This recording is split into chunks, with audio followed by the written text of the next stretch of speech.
O Senhor esteja convosco. Proclamação do Evangelho de Jesus Cristo segundo São Mateus. Naquele tempo, Jesus entrou na barca e seus discípulos o acompanharam.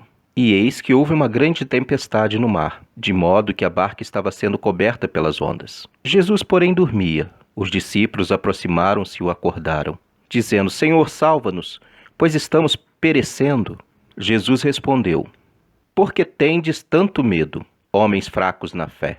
Então, levantando-se, ameaçou os ventos e o mar, e se fez uma grande calmaria. Os homens ficaram admirados e diziam: Quem é este homem que até os ventos e o mar lhe obedecem? Palavra da salvação. No Evangelho de hoje, Mateus tenta nos deixar claro que não é preciso ter medo. A nossa segurança sempre estará nas mãos do Senhor. E começamos o texto com Jesus entrando num barco e os seus discípulos o seguindo. Ser discípulo de Jesus é ir por onde ele nos leva. E a barca sempre foi, no início da igreja, um símbolo claro das primeiras comunidades. Formada por pescadores. Os pescadores experientes reconhecem quando o mar está bravio e quando há perigo. Por isso, eles buscam Jesus neste momento de dificuldade, acordando o Senhor que dorme. Aqui há uma grande contradição entre Jesus que está a dormir e os discípulos que estão morrendo de medo diante da tempestade assustadora que enfrentam. A calma de Jesus diante do medo e do pavor dos discípulos. E o medo é uma das nossas características que mais nos atrapalham em nossa missão. O medo é o que nos faz paralisar e que não nos deixa caminhar de acordo com a palavra de Deus. Um dos sinais de nossa pouca fé. O ser humano é peregrino e enfrenta muitos medos ao longo da caminhada. Mas há um grande medo da morte.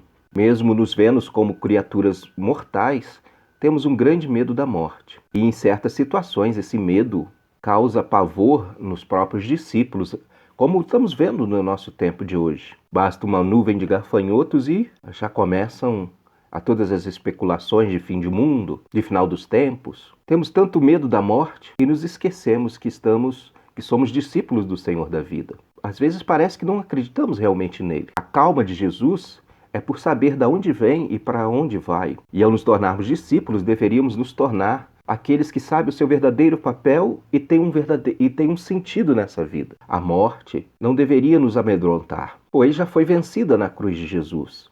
E às vezes é preciso olhar este momento em que o nosso Senhor foi torturado, sofreu todas as humilhações e venceu a morte, venceu o mundo. E é na sua vitória que devemos caminhar. E Jesus causa admiração, pois está acima de tudo isso. É preciso ter fé e não podemos ter medo dos momentos bravios que enfrentamos. As tempestades surgem no horizonte da igreja, mas o Senhor está conosco, está em nosso barco. Por isso não podemos ter medo. Não podemos ter medo das dificuldades. E devemos sempre olhar para o Senhor. Ele é o rumo de nossa direção. Jesus dorme no barco porque confia no Pai. A igreja deve confiar sempre no Pai ao longo da história. Que assim seja. Amém.